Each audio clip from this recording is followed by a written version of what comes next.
സനോജ്, ഇപ്പോൾ ഞാൻ നേരത്തെ സനോജിനോട് സംസാരിച്ചാണ് തുടങ്ങിയത്, പക്ഷേ കേൾക്കാനായില്ല. അതായത് വൈകിട്ട് പോസ്റ്റ്മോർട്ടം നടപടികളൊക്കെ പൂർത്തിയാക്കി മൃതദേഹം ബന്ധുക്കൾക്ക് വിട്ടുകൊടുത്തു അല്ലേ? തീർച്ചയായിട്ടും ശരത്ത്, മൃതദേഹം ബന്ധുമിത്രാദികൾക്ക് വിട്ടുകൊടുക്കുന്നതിനിടയിൽ ഈ ഒരു അരട്ട സംഭവം കൂടി UDFന്റെ ഭാഗത്തുനിന്നും, പ്രത്യേകിച്ച് ചാണ്ടി ഉമ്മനെ പോലെയുള്ള MLA ഭാഗത്തുനിന്നും ഉണ്ടായി.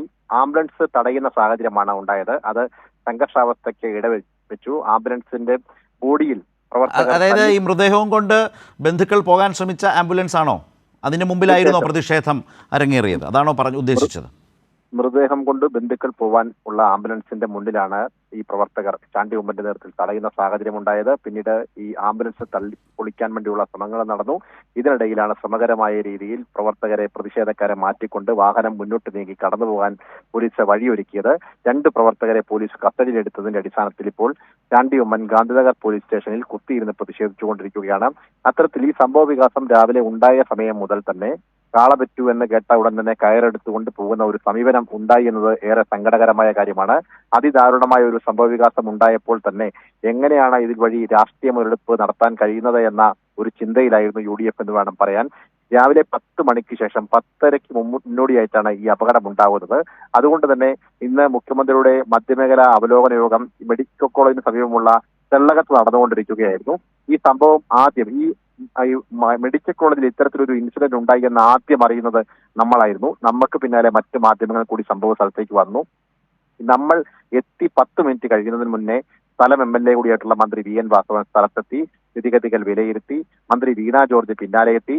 അതിനുശേഷം ആശുപത്രി സൂപ്രണ്ടായി സനോജ്, നമ്മൾ ഇന്ന് ഏതാണ്ട് ആ സമയം മുതൽ കേൾക്കുന്ന കാര്യമാണ്. പക്ഷേ ഇതുമായി ബന്ധപ്പെട്ട് വരുന്ന വിവരങ്ങളിൽ ആളുകളിലേക്ക് കൂടുതലായി എത്തിക്കാൻ എല്ലാവരും ശ്രദ്ധിച്ചിട്ടുള്ളത് രക്ഷാപ്രവർത്തനം വൈകി എന്ന നിലയിലേക്കുള്ള ഒരു പ്രചാരണം ഉണ്ടായി, അല്ലെങ്കിൽ അങ്ങനെ ഒരു തരം നിരീക്ഷണമോ പറച്ചിലോ ഉണ്ടായിരുന്നു. താങ്കൾ പറഞ്ഞു, ഇപ്പോൾ സനോജ് പറഞ്ഞു, അവിടേക്ക് ആദ്യം എത്തിയ മാധ്യമപ്രവർത്തകരിൽ ഒരാളാണ്, അല്ലെങ്കിൽ ആദ്യം എത്തിയ ആളാണ് മാധ്യമപ്രവർത്തകൻ എന്ന നിലയിൽ. അങ്ങനെ രക്ഷാപ്രവർത്തനം തെരച്ചിലിന് കാലതാമസം ഉണ്ടായി എന്ന ആരോപണത്തിനോ ആക്ഷേപത്തിനോ എത്രമാത്രം കഴമ്പുണ്ട്? തികച്ചും അടിസ്ഥാനരഹിതമായ ഒരു ആരോപണമാണ്. കാരണം രാവിലെ എത്തിയ മന്ത്രിമാർ 2 പേരും മടങ്ങിയത് വൈകുന്നേരം 6 മണിയോടുകൂടിയാണ്. അതുവരെ ഈ പ്രവർത്തനവുമായി ബന്ധപ്പെട്ടുകൊണ്ടുള്ള ആ കാര്യങ്ങൾ ഏകോപിപ്പിക്കുന്ന കാര്യത്തിൽ 2 മന്ത്രിമാരും സൂപ്രണ്ടും ഉൾപ്പെടെയുള്ള ഉന്നതതല ഉദ്യോഗസ്ഥരും സംഭവ സ്ഥലത്തുണ്ടായിരുന്നു. ഈ കാര്യങ്ങൾ അറിയാതെയുള്ള പ്രചരണങ്ങളാണ് നടന്നുകൊണ്ടിരിക്കുന്നത്. 4 ഭാഗങ്ങളിലും ബഹുനില കെട്ടിടങ്ങളാൽ ചുറ്റപ്പെട്ട ഒരു പ്രദേശത്തിന്റെ നടുമുറ്റം എന്ന നിലയിൽ, നമുക്കറിയാം പണ്ട് കാലഘട്ടങ്ങളിൽ വീടിന്റെ നടുമുറ്റം എന്ന് പറയപ്പെടുന്ന കുറച്ച് പ്രദേശം പോലെ ഈ 4 കെട്ടിടങ്ങളുടെ നടുഭാഗത്തായിട്ട് ഒരു നടുമുറ്റം പോലെയുള്ള ഒരു കുറച്ച് വിശാലമായ പ്രദേശം, ആ പ്രദേശത്തേക്കാണ് ഈ കെട്ടിടത്തിന്റെ ഒരു ചെറിയ ഭാഗം തകർന്ന് താഴേക്ക് വീഴുന്ന സാഹചര്യം ഉണ്ടായത്. ആദ്യഘട്ടത്തിൽ 2 പേർ മാത്രമാണ് അപകടത്തിൽ പരിക്കേറ്റത് എന്നുള്ളതാണ് ആ പ്രദേശത്ത് നിന്ന് ആളുകൾ എല്ലാവരും നൽകിയ വിശദീകരണവും വിവരവും. അവരെ രക്ഷപ്പെടുത്തുകയും അവർക്ക് പ്രാഥമിക ചികിത്സ നൽകുകയും അവരുടെ പരിക്ക് ഗൗരവമുള്ളതല്ല എന്ന് മനസ്സിലാക്കുകയും അത് ഉടനെ സംഭവിച്ചു എന്നാണോ? 10:30 അപകടം ഉണ്ടാകുന്നു. ഈ ഇപ്പോൾ പറഞ്ഞ 2 പേരെ അപ്പോൾ തന്നെ രക്ഷപ്പെടുത്തി എന്നാണോ?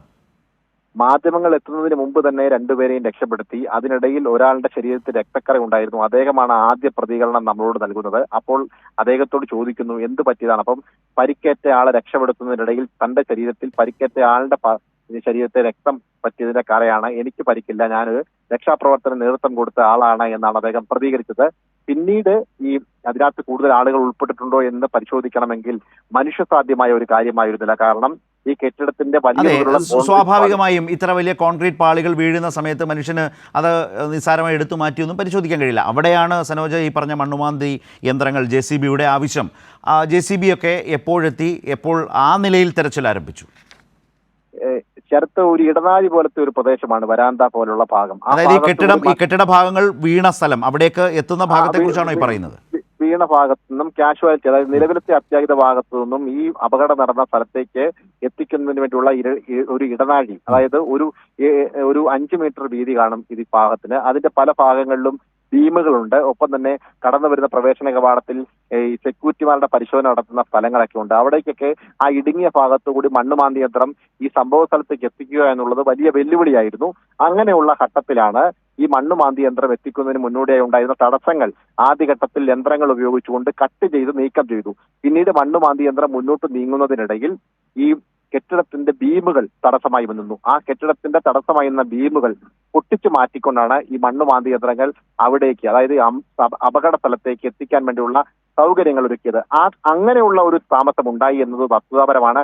മാത്രമല്ല അതൊരു വലിയ റിസ്ക് ആണ് എന്നുള്ളതാണ് ഏറ്റവും ശ്രദ്ധേയമായിട്ടുള്ള കാര്യം. കാരണം കാലപ്പഴക്കം ചെന്ന കെട്ടിടത്തിന്റെ ഭാഗത്തുകൂടി വേണം, കോൺക്രീറ്റ് ബീമിന്റെ അല്ലെങ്കിൽ വാർക്ക കെട്ടിടത്തിന്റെ മുകളിലൂടെ വേണം ഈ ഇത്രയും ഭാരമുള്ള ഈ മണ്ണുമാന്തി യന്ത്രം അപകട സ്ഥലത്തേക്ക് എത്തിക്കാൻ.